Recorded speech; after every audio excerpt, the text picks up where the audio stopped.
The moment I laid my eyes on the MC in this anime, the first thing that came to my mind was, this guy is a pirated bootleg unseasoned version of Wolverine, but he has mastered the deadliest fighting technique using his hidden inner power to beat the strongest opponents.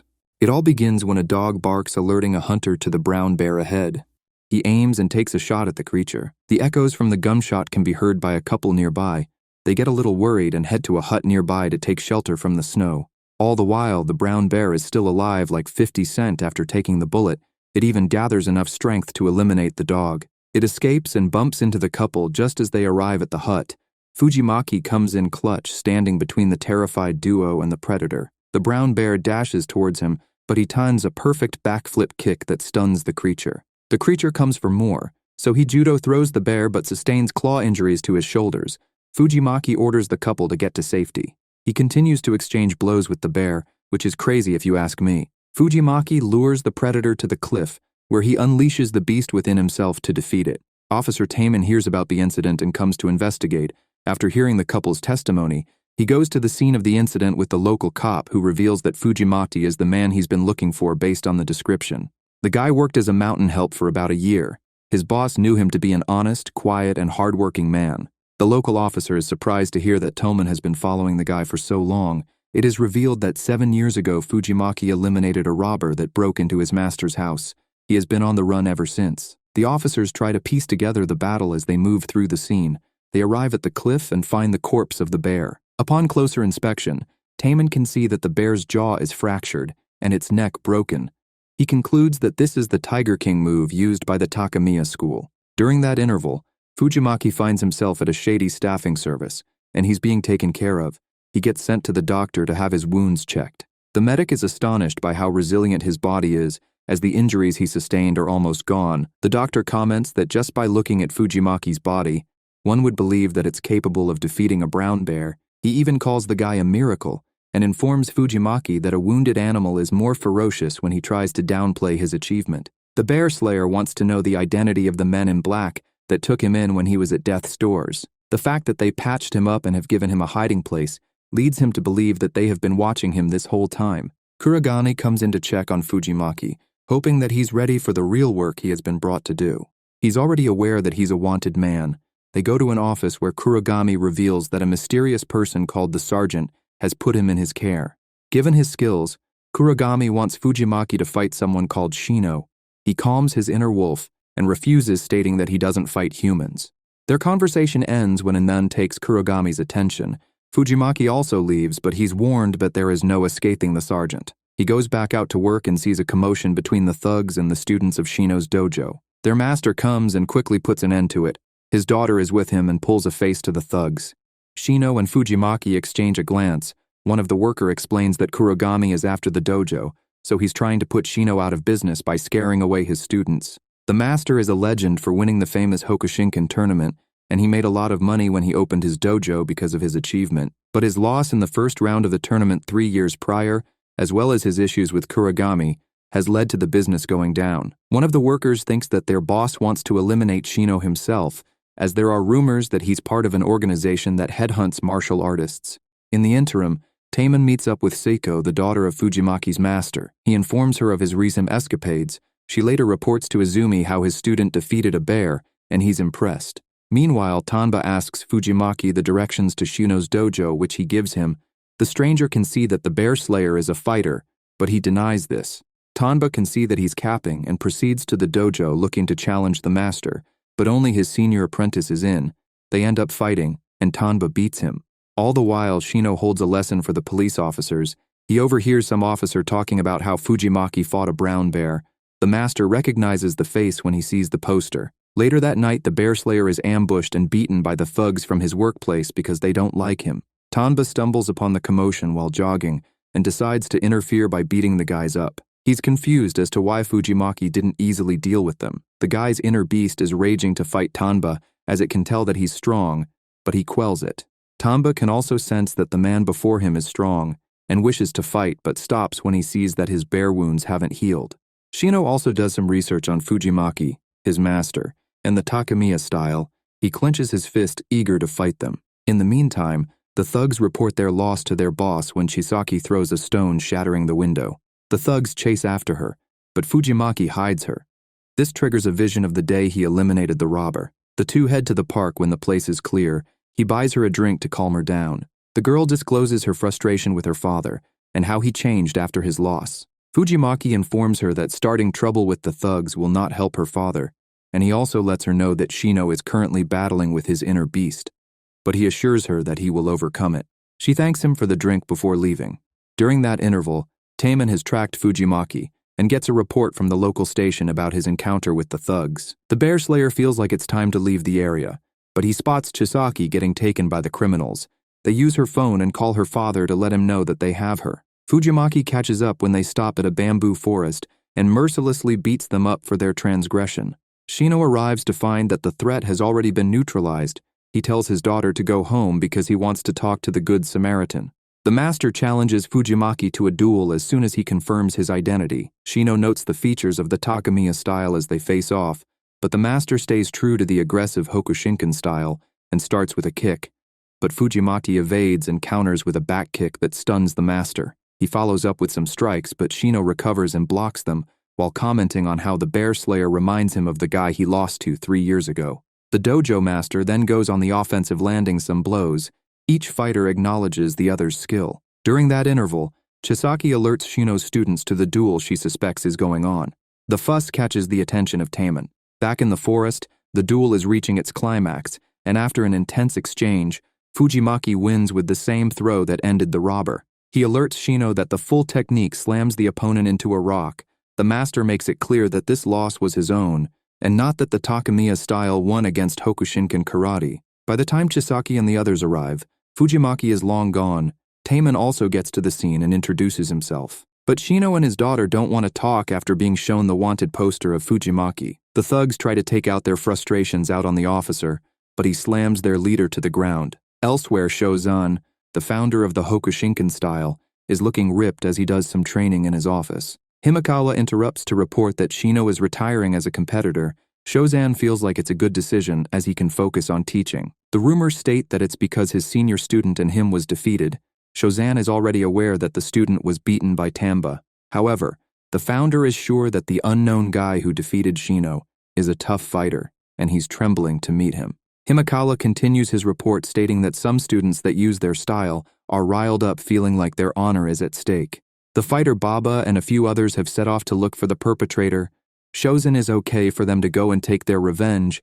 This is part of the Hokushinkan style. The founders change the topic about Fujimaki defeating a brown bear with his bare hands. Shozan has faced one, but it fled before he could finish it off. The Hokushinkan way is to make oneself tougher while striking at the target's weaknesses. But this is useless against a bear since karate was designed to be used against humans. However, the Takamiya style allows one to use the opponent's power to make the practitioner twice as strong. This is Izumi's style, and Shozan acknowledges that that man is one of the 3 strongest martial artists in the world. The Tiger King is the name of a secret move used by Takamiya users, and once learned, it is powerful enough to take down a brown bear. He pulls out Fujimaki's wanted poster, revealing him to be Izumi's apprentice. He asks Himikawa to go to the city of Nara to deliver a message to Izumi. Meanwhile, Kurogami receives a call from the sergeant telling him that they don't want the Shino's dojo anymore. Kurogami reports that Fujimaki is MIA, but he's told by the sergeant that they already know where he is, which impresses the guy. The Bear Slayer waits for the ferry to take him to his next destination. A lady's phone call gets disrupted when she gets near him, but clears up when she walks away. He gets up when the announcer calls passengers traveling to Bell Island to board. Taemin goes back to his station at Nara to ask Hikita, who is a member of the analysis team, what he has found out so far. He reveals that Kurogami's staffing service is a front for the Yakuza, but he's still working to get more information. Tama can't get information from the people who have likely met Fujimaki. Hikita suspects that maybe these people grew fond of him and are rooting for him to get away. The analyst also feels like Tama loves the Bear Slayer, given how long he has been on his case. The officer reveals that he's on the hunt because he knows how dangerous the fugitive is and is sure that he will eliminate someone again. Even though his elimination of the robber was seen as excessive self-defense, Taemin feels like it was murder given the precision of the attack. This prompts Hikita to remember the interesting rumor he read online about the suspected martial artist hunters who were after Shino. They are gathering legendary martial artists from all generations for an underground tournament to determine the world's best fighting style. The name of this tournament is called Kodoku. Baba and his boys arrive at Bell Island to redeem their fighting style. They get word that there is a search party looking for criminals in the mountain. The students are confronted by a big guy, but Baba takes him out. Miyuki witnesses everything and skedaddles to tell Fujimaki that some strong karate guys have come to the island. She asks of Master Rambo, and he informs her that he has gone to help the search party find the culprit that has been stealing food in town. The police arrive at an abandoned building and are confronted by Jose. He wastes no time and knocks out the officers before escaping. Baba and the boys meet him outside and he beats them too with his boxing skills before they can ask questions. Rambo is watching and comments that the lad also has a beast within him. He hops down and asks Jose to come at him. The head Buddhist priest slips his punch, leaving the boxer stunned. Jose is slammed to the ground when he tries to attack again. Rambo offers to teach him how to control his inner beast. They arrive at the temple to meet the bear slayer hid him some bags. Back at the police office, Taman receives word that Fujimaki's current location has been found. He doesn't intend to let him get away this time. Fujimaki does some meditation and replays the events of that day 7 years ago. Seiko rushed home to dry off due to the rain. She heard some footsteps and checked to see if it was Fujimaki, but rather found the intruder holding a blade. Fujimaki later arrived to find Seiko hurt, and the robber stood over her. He entered a fit of rage and punched the criminal, which sent him flying outside. He then countered his attempted stab and slammed his head on the rock, ending his life. Seiko worriedly looked at Fujimaki soaked in that natural ketchup. His meditation and flashback end when Rambo comments how much havoc his inner beast has caused. The bear slayer confesses that he fought someone again. The head priest recalls him showing up on his doorstep looking for help controlling his inner beast. Fujimaki reveals that Izumi once told him that Rambo is the exact opposite of them. Meanwhile, Baba and his mate return to the mainland after getting beaten by Jose, which is funny because they didn't find Fujimaki and they lost to a boxer. Baba now understands Shozan's warning that they will not be able to win in a real brawl. Back at the temple, Rambo starts his training with Jose, and the guy still can't hit him. The old man reveals that he's using an ancient footwork technique. The boxer changes the topic for a moment, as he wants to know why the old man helped him and didn't hand him over to the police for stealing the food. Miyuki interrupts, telling him to relax and just do better with the life that has been spared. She leaves to go find Fujimaki only to meet him practicing. The lady comes with a drink and informs him that she has given Baba's group and the police wrong information, so they should be off his trail now. Miyuki recalls how they got acquainted when he saved her from getting harassed by one of the customers at the bar she worked at. She sent him to Rambo when he asked of his whereabouts. The old man addressed him with the wrong name, and she has stuck to that name since. The flashback ends and the two go back to the temple to find the priest and the boxer still training. She calls them to come in to get some lunch. Rambo remarks that it has been a long time since he shared a meal with this many people. All the while, Taman is on the move after getting his lead. He also recalls his first encounter with Fujimaki. The bear slayer came to challenge the officer at his dojo. The other trainees laughed at him because Taman was an Olympic-level practitioner. Their scoff turned to cries of worry as Fujimaki viciously took down their starman. He even sprinkled in some trash talk by uttering that he just came to practice the Tiger King move. During that interim, Karagami arrives in Nara and follows Seiko to her home to visit her father. He is granted a meeting with the master as he reports how Fujimaki defeated Shino, but because Tanba beat his senior student around the same time, the word on the street is that he defeated both master and student. Izumi recalls getting a letter from Tanba challenging him to a fight. After giving further details about that situation, Karagami moves to the real reason he came. Shozan wants to revolutionize the martial arts scene by organizing a large-scale tournament for the different schools of fighting from all over the country. This is to find out which is the best. Shozan believes that there are 3 men who deserve the title of the strongest martial artist in the world. The first person is himself, next is the pro wrestler Great Tatsumi, and last is Izumi. Shozan wants to settle things once and for all. Izumi is willing to participate, but there is someone he must fight first. The master also asks Himikawa to become his practice partner. Seiko listens to the conversation outside when she's called in by her father. He introduces her to Himikawa and informs her that he will be staying with them for a while. Izumi wants her to look after him while he's their guest. Back on Bell Island, Fujimaki continues to train. He recalls Seiko hinting to their marriage so he could inherit the Takamiya dojo. Her father told her to only marry the strongest. The flashback ends with Fujimaki hitting some bags. He is joined by Jose, who heard that they both had beasts inside themselves. The boxer wants to fight to find out whose beast is stronger. Fujimaki rejects the offer, prompting Jose to reveal his backstory. His father was a pro boxer, which inspired him to also take up the sport. Sadly, his father was eliminated in a street fight when someone stabbed him, Jose dealt with the loss and worked his way to be ranked number 8 in the world. However, he lost his title chance when he got into a vicious street fight when the person pulled out a knife. He lost control and beat him. Jose punches the bag, prompting Fujimaki to give him pointers on how to use the ancient footwork technique that Rambo was using. Their conversation is interrupted when some English-speaking fighters attack. Rambo joins just in time to help them defeat these intruders. The Bear Slayer almost loses control again, but a call from Jose brings him back. This prompts Fujimaki to return to the mainland to settle his unfinished business. Miyuki just hopes that he gets the recognition one day. Fujimaki is perplexed to see that Jose joined him on the ship. A drone hovers over them, recording their interaction. Fujimaki realizes that the boxer has come to fight when he takes his stance. The guy swears that it's not personal as he attacks with some rapid jabs that the Bear Slayer deflects. However, Jose manages to land a body shot and a few more blows. Fujimaki acknowledges his strength, but continues to dodge till he's pushed into a corner. His inner beast roars, forcing him to counter with a devastating knee and a combination attack that sends Jose back. The boxer is happy that he's starting to retaliate.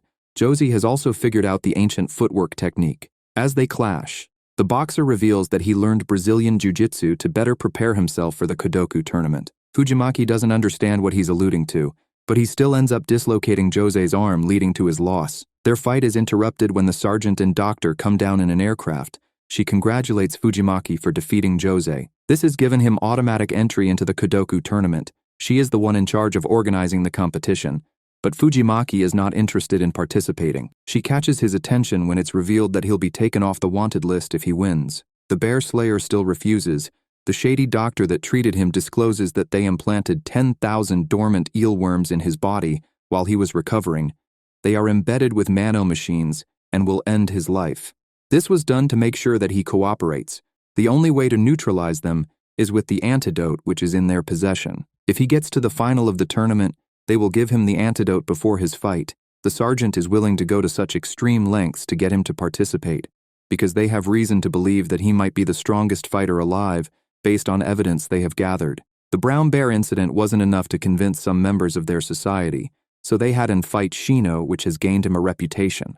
So much so that any challenger who defeated him would gain automatic entrance into the tournament, hence the attacks from the English-speaking fighters. The tournament's aim is to find the strongest bare-handed fighter. Fujimaki's inner beast starts to get excited as the sergeant describes the prestige of representing the Takamiya style in such a free environment. Fujimaki is willing to fight if she promises not to bother Shino and his daughter ever again. The sergeant agrees and officially welcomes him to Kodoku. Each competitor is permitted to bring an advisor they trust to support them through the competition. The Bear Slayer confesses that he doesn't have someone like that. Jose volunteers to be his support, just before the sergeant promises to assign him one. Fujimaki pops the boxer's arm back in place as he accepts. With that settled, they board the aircraft to be escorted to the venue. Tamon becomes frustrated when he gets word that Fujimaki is not on the ship.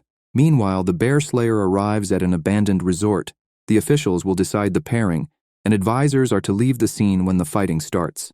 However, they will be given earpieces which will let them communicate with the competitors effectively. The announcer informs all participants to report to the lobby for a full explanation of the rules. When the duo arrive, they meet some famous names in their respective disciplines. Some have fallen from grace due to their lifestyles. They are joined by Mifune, who is known as the King of the Cage. The guy brought his gamer wheelchair-bound son called Kaido to be his advisor. A video of the sergeant plays explaining the rules. Matches are strictly one-on-one. The pairing will be done by the society. There are no referees or time limits, but unauthorized fights are forbidden. Participants are also prohibited from bringing weapons. However, just like Mortal Kombat, they can utilize things in their environment. The 3 ways to decide a win are: through an undeniable knockout. The second way is if the opponent gives up, but participants are not obligated to accept this surrender. And the last one is the death of your opponent. She advises them to be vigilant and ready to fight at any time if they don't want to lose their match. Meanwhile, Himekawa goes back to report to Shozan on how his meeting with Izumi went. The boss is happy to hear that Izumi wants to train with him and teach him the ways of the Takamiya style. Shozan gives his blessing, asking him to train hard and make them proud. Shozan wants to know if there is someone he plans to challenge when Himekawa gets stronger. The lad confesses that he would want to face his boss one day. The moment of silence is broken when Agent Kuno from the Public Security Intelligence Agency comes in. Shozan insists that Himekawa stay. He reports the FBI's investigation on a gambling syndicate that operates an underground fighting ring called the Kodoku Society. Their tournament, which goes by the same name, is being hosted in Japan. The agent reveals Fujimaki's participation. The society has grown due to the work of the sergeant who has amazing connections. Shozan corrects the agent when he assumes that this character is a male. He reveals that she's an old hag. Kuno is shocked to hear that Shozan knows her. The man got an invite to participate in the tournament some time back, but he declined. The director intends to host his own tournament to decide the world's strongest martial arts fighter. This will release the beasts from their cage. Meanwhile at Kodoku, the first fight is over, and a dangerous-looking guy called Oleg has already eliminated one of the favorites. He turns to the duo before walking off. Jose uses this opportunity to ask Fujimaki about his case, and doesn't understand why he ran away when it was self-defense. The Bear Slayer reveals that the law wasn't the reason he had to run away. Ryumaru throws something at them before he can explain what happened. The drone starts to record, and the sergeant comes to pick Jose up. And elsewhere, a group of elites are masked up watching the live broadcast. Ryumaru takes a sumo stance and charges, but Fujimaki dodges. The power of the attack is shown when it breaks a metal barricade. The crowd gasps as heavy blows from the sumo destroys the environment. Fujimaki counters and seems to have the upper hand till he's knocked back by a strike from Ryumaru. This triggers Ryumaru to get a flashback of how he was persuaded to take the blame for the demise of a student at his dojo. He was cast out of the sumo world, so he tried to start a mixed martial art career, but a devastating knockout loss put an end to that. He traveled to China where he got beaten in a street fight. Ryumaru tracked the guy who defeated him and trained in Bajikwan, an effective close-quarters Chinese striking art that suits him perfectly. He uses these techniques to knock down Fujimaki, but the sergeant doesn't think the Takamiya style will lose. The Bear Slayer proves this by stringing a technical combination that leads to him breaking Ryumaru's arm and choking him out. Jose must shout to Fujimaki to get him to let go. Meanwhile, Himekawa has began his training with Izumi. The guy has also gotten closer to Seiko as he goes out with her. She comments on how her father thinks that he's the best practice partner and a fast learner. The old man even compared it to practicing with Shozan. Himekawa is honored to hear that. He changes the topic and asks about why she doesn't have a local accent. She explains that she lived in Tokyo for a while after the infamous incident. Himekawa thinks that she's a strong woman, and he likes strong people. They continue their stroll as it's revealed that Shozan trained under Seiko's grandfather when he was younger. He learned the basics of the Takamiya style of karate and created the Hokushinkan style from that. Himekawa is interested to find out how strong the man who's to inherit the Takamiya style is. Seiko replays the moment her attacker lost his life. She doesn't think Fujimaki will ever come back to inherit the fighting style because she was the end of him. The couple walk past a statue in the park where Himekawa and Tanba lock eyes, hinting that there is something to come. During that interim, the tournament is still in full swing, and Fujimaki mercilessly takes out another opponent. Jose later calls the Bear Slayer out on his murderous intent when he fights. Fujimaki explains that the Takamiya school doesn't shy away from exterminating their opponents. He talks about how he used one of the moves to end a man's life. He calculated and executed the skill in cold blood. The reason he ran away was to get away from the eyes that witnessed what he did. To this day, he feels like Seiko's eyes were trying to tell him something else, but he didn't understand what it was. The techniques of his school's style are ingrained in every fiber of his body. He can't control himself during the match, which turns him into a beast. Meanwhile, Hikita calls Taman when he obtains some sensitive documents from one of the agency's databases regarding their investigation on Kodoku. The analyst is sure that they will get fired if they get caught, but with this information there is evidence to indicate that this year's event is being held in Japan. He feels like Fujimaki might be there, so Tambo tells him to find the location. Back at the illegal event, the fighters take a break to get some food, and Josie notices an attractive woman in the cafeteria. He can't believe his eyes when Oleg comes in and starts to show the lady affection before leaving. Fujimaki is not interested and minds his business. They are soon joined by Mifune, who reveals that the lady is Oleg's wife. He also discloses how the guy has exterminated all his opponents even if they give up, and he has done this to some big names. Mifune is grateful that he defeated them, but he finds the act of taking their lives to be despicable. The pro wrestler also reveals how Oleg doesn't subscribe to a specific fighting style and has made his own. Mifune states that he's more of an assassin than a martial artist. The rumors say he was in the Army Special Forces with a fighting style based in Sistema or Krav Maga, but no one is certain. Jose notices that Kaido hasn't eaten. This prompts Mifune to disclose how his son was in a nasty car crash, and the sergeant has promised him treatment that can make him walk again if he wins the tournament. The fights continue after the food, and Fujimaki takes another win by popping bones like a shady chiropractor. Jose informs him that Oleg also won, but he tormented his opponent before finishing him off. They bump into him, and he promises to do the same to Fujimaki. Meanwhile, Hikita and Taemon's operation has been found, and they are apprehended and summoned by the boss of the agency for a meeting. Hikita explains his process on how he gathers information and reveals that he has a live feed of the tournament, which shocks everyone. The boss gives the order for the others to identify the location. At this point, Fujimaki, Mifune, and Oleg are the only three left. Jose wonders if it's going to be hard for the Bear Slayer to fight the pro wrestler after hearing his story. Fujimaki is sure that this is the reason he told them his situation, but the shady chiropractor doesn't intend to let his skill dull. The two meet up and are informed that they are facing each other. Their respective aides join the sergeant. Jose is confident that Fujimaki has this in the bag since he has superior striking. However, after he lands his hit, Kaito recites number combinations that allows his father to dodge and counter with a devastating lariat that even Killer B will be proud of. Jose is confused till he notices that the kid is signaling to his father, but the boxer has not deciphered it yet. This continues in the next exchange, and Fujimaki is slammed to the ground. Jose figures that the numbers are for defense positions. The sergeant heard about the father and son duo, so she had to have them in the tournament to witness the marvel. The kid can read the opponent's moves and accurately predict their attacks. Fujimaki is confused as to how the son is doing this because his fighting style has little preliminary actions. Meanwhile in Nara, Izumi accepts Tanba's challenge to fight. Himekawa looks like he's about to go to the office after this with that suit on. The pretty boy is there to witness the fight. After introductions, Tanba wants them to start, but the master informs him that the battle has already begun. This triggers the challenger to attack. Izumi blocks and launches his own counter.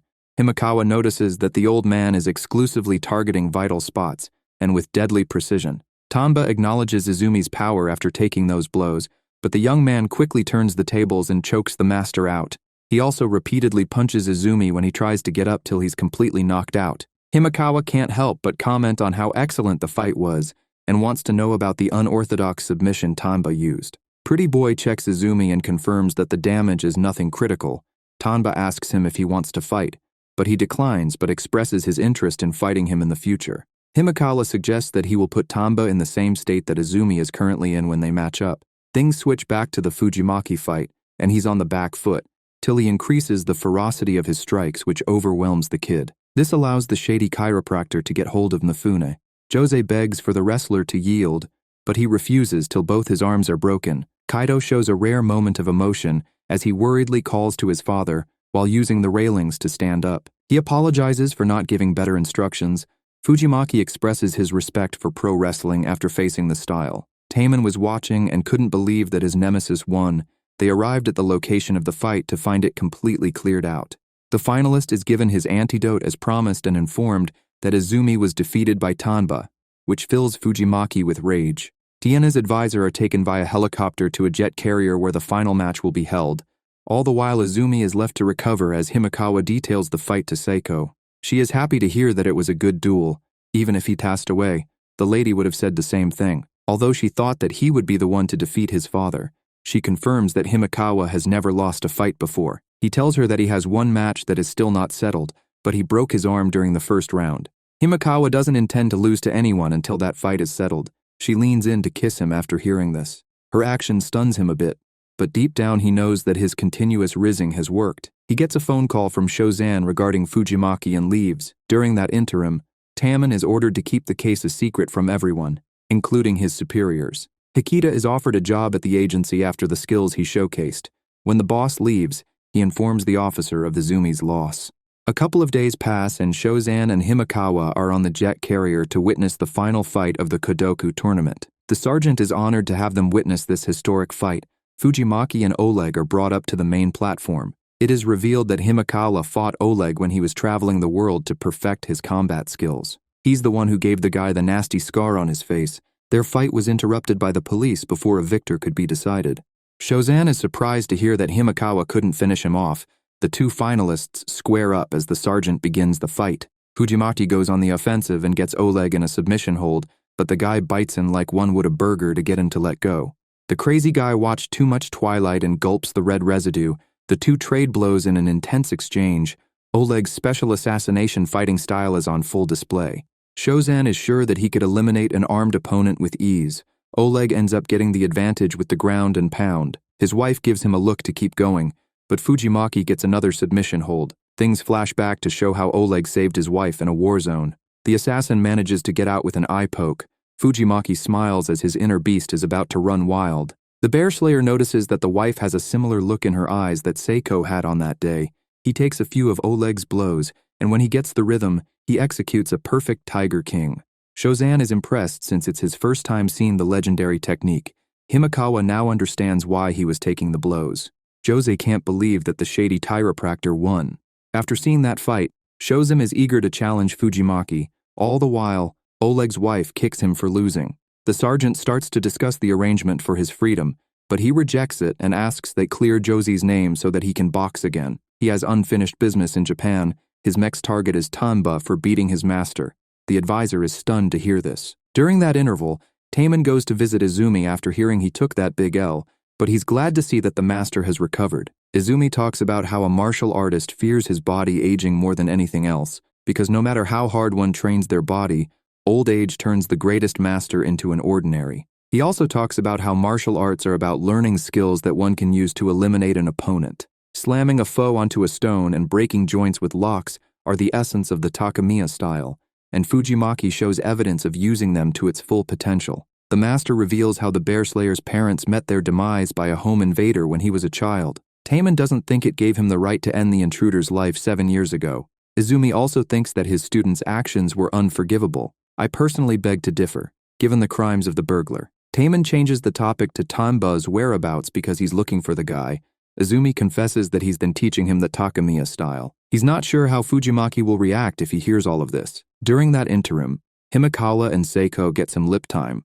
The lady notices something different about him and is sure that something happened when he left. She guesses that he saw Fujimaki, which he confirms, and admits that the bear slayer is formidably strong. Seiko just wants to know who he thinks is stronger between the two of them. Himekawa doesn't say a word and just hugs her. Later that evening, Fujimaki pays his master a visit after all these years. The bear slayer tells Izumi that this loss is his own, and not representative of the Takamiya style, when the old man tries to say that style belongs in the past. Fujimaki feels like their martial art is more practical than any other out there. He thinks that it would be a shame for it to disappear. The student pleads with his master to consider making him the heir to it. Izumi drops the bombshell that Shozan, Tanba, and Himekawa all know the fighting style. He highlights that the boy band-looking male is just as talented as Fujimaki. The bear slayer is going to test them to see how strong they are. He also wants Seiko's hand in marriage if he can defeat all the challengers. Izumi makes it clear that the school and his daughter are two separate matters. The fugitive is aware of this, but he wants a chance to clear his mistake. It seems like it's too late because the couple turn up. She calls him out on the way he left her there on that day. Fujimaki takes full responsibility and confesses that he didn't understand the look in her eyes. He came back to be sure that his conclusion after these long years of thoughts is right. She bluntly tells him that she's dating Himekawa now. Fujimaki sees this as an extra reason to fight him. For me personally, I would have just left it there, but I guess simps will be simps. Seiko asks the scripted who's stronger question like she's an NPC. The bear slayer is sure that he can and will win. She gives a smile as soon as he turns away. All the while, Shozan goes to church and thanks the nun for the invite to the Kodoku final. She reveals that it was Shozan that Himekawa hasn't finished his fight with. The director expresses his intention to have the Hokushinkan tournament as a mixed martial arts showcase. The Holy Lady reveals that the Great Tatsumi is also putting on a similar event with his company. Shozan is aware because they are competing to get fighters to enter theirs. Tanba has joined the Great Tatsumi's event. The director wants to get Fujimaki to join in. Meanwhile, Tanba does some late-night training when he's confronted by Fujimaki. The two end up having an intense fight, but it's cut short when a couple call the police on them. The bear slayer thinks that he managed to get away till Taemin turns up. He knew that the guy would show if he tailed Tanba. Fujimaki was aware that he had a groupie chasing him around all these years. The officer states that he's under arrest, but the fugitive just wants to fight someone before they take him away. Taemin straight up confesses that he's been chasing Fujimaki all this time for a rematch. This guy is like an ex that will not let the relationship go. Low-key after that flashback of him getting beat up, I am not surprised. Taemin will only let him go if he wins. The officer warns him not to expect the fight to end the same as their first.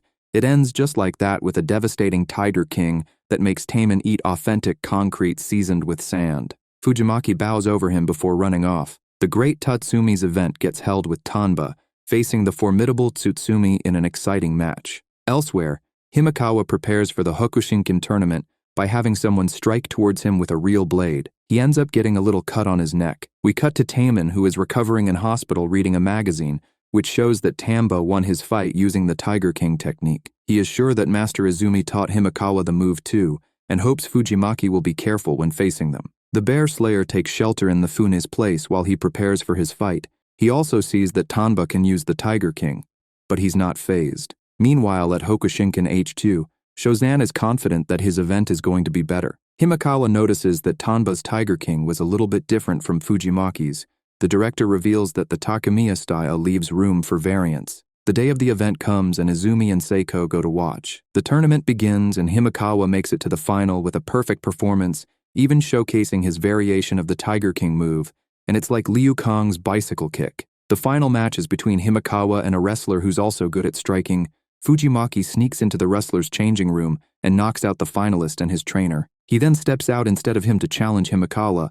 Shozan is loving this and Seiko's eyes light up. Miyuki watches the live broadcast and rushes to Josie and Rambo to inform them on the madness that is about to ensue. Back in the stadium, the officials prepare to remove Fujimaki from the venue, but Shozan orders them to step aside. He expresses his joy to see the Bear Slayer, who informs him that the other finalist is unable to participate. The director understands what he means and is willing to allow Himekawa to fight Fujimaki. He explains the situation to the crowd, but they start booing since they wanted to see the final. The simpletons are oblivious to the historic match they are about to witness. Izumi comes to give Fujimaki the training gear he always carries wherever he goes. The student accepts it with honor and gets changed. He comes back out, and the announcer presents the special one-time-only showdown. Shozan begins the fight. The negative vibe from the crowd turns positive after the first exchange. They realize that these two fighters are of the highest level. Fujimaki appreciates Himekawa's elegant yet sharp movements and likens it to a machine. The pretty boy notes how much stronger and faster the student's style is than his master. Josie and Ko intently watch from Bell Island as the Bear Slayer blocks one of his opponent's kicks. Shozan reveals that Himekawa's kicks are exceptional and is sure that Fujimaki's arm will be wrecked if he keeps blocking them. The Bear Slayer tries to go for the takedown, but Himekawa skillfully stops it. Fujimaki also gets his moment when he lands a lovely drop kick. Shozan is surprised because he has never seen his apprentice take a hit like that before. This continues when he gets body slammed. Shozan's attention is drawn to the police outside who want to enter to arrest Fujimaki. The director engages them but refuses to let them in to ruin the fight. He goes as far as to challenge the police. The tension is cooled down when the unit leader gets a call ordering him to step down till the session is over. The cops ask to be allowed to wait inside in preparation for that. Meanwhile, Fujimaki is taking a lot of damage from his opponent's counters, but Rambo feels like this might be part of his strategy. Counterattacks require a lot of focus and energy. The toll is starting to show as Himekawa's movements are getting slower. The true strength of the Takemiya style is locking techniques, so the tiredness has created an opening for Fujimaki to lock his leg. He manages to escape, but not without significant damage to his knee. But Fujimaki's arm is also injured from blocking the kicks. The Tiger King is the only move left for him to use. The Bear Slayer thinks back to the Seiko incident and realized that she wasn't afraid of him, but her eyes were rather thanking him for eliminating the threat. This scared him, so he ran from it, and today is the day he sheds that version of himself. He begins the exchange for the Tiger King and executes it. But Himekawa pulls off an exceptional rolling kick counter. Everyone is stunned as Fujimaki lies in a pool of his own red residue unresponsive, but he stands up just before Himekawa is declared the winner. The people are double stunned, as am I, especially this guy holding the invisible professional camcorder. Fujimaki is in an autonomous state. His movements are sharper and more devastating. Shozan reveals that the guy has gone beyond his limit. The two continue their intense clash. As Fujimaki takes some blows, he thinks about the fact that he has lost his parents and what that means. Himekawa sets up his Tiger King, but Fujimaki hears Seiko shouting for him not to go, which wakes him back to consciousness. The guy narrowly evades it and steps up to Himekawa and takes his punch, allowing him to perform a perfect first hit of the Tiger King. Fujimaki follows with the arm break, but Himekawa throws his body weight forward, causing Fujimaki's head to hit the ground, knocking him out before he can complete the technique. The arena falls so silent that you could hear a covert fart. The crowd cheers, and Shozan congratulates Himekawa for the win, but the pretty boy knows that it easily could have been the other way around. The director lifts his hand as the victor to the adoring crowd. Fujimaki later regains consciousness and is surrounded by police. Shozim tells him to go and do his time in jail for his crime and come out so that they can revolutionize martial arts because he is pivotal. The crowd clapped as they acknowledged the skill and toughness he displayed. Saiko and her father tear up as they take him away. She wanted to scream, "Free my boy Fujimaki, he didn't do nothing." But she knows deep down he did something. Life goes on as normal after the commotion. Taman apprehends a thief in the park like the good officer he is. Tanba intends to learn more from the Takamiya school in preparation for Fujimaki. The Bear Slayer is shown in jail looking fresh and ready to do some damage when he comes out. That brings the season to an end.